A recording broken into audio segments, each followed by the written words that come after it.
ఖమ్మం జిల్లా కొణిజర్ల మండలం పల్లిపాడు గ్రామ రెవెన్యూలో తమ భూమిని వేరే వ్యక్తులు ఆక్రమించుకుంటున్నారని పల్లిపాడు గ్రామానికి చెందిన గోపయ్య కుటుంబ సభ్యులు తహసీల్దార్ కార్యాలయం ముందు ధర్నా చేపట్టారు.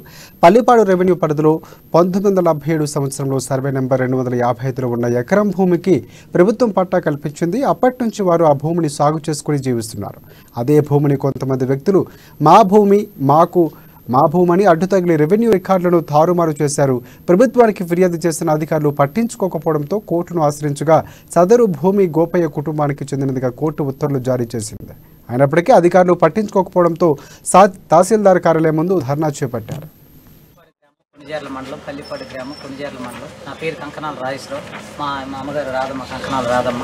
మా తాతగారు అయిన బక్కా పెద్ద గోపయ్య గారికి 1975 సంవత్సరంలో అసైన్మెంట్ ల్యాండ్ 255/3 1 ఎకరం 34 గుంటలు సర్వే నెంబర్లో నిరుపేదల కింద భూమిని స్వాధీనం చేసినారు ప్రభుత్వం వారు. అప్పటి నుంచి నాటి నుండి నేటి వరకు ఇప్పుడు మేము ప్రదేశంలో సాగు చేసుకుంటున్నాం.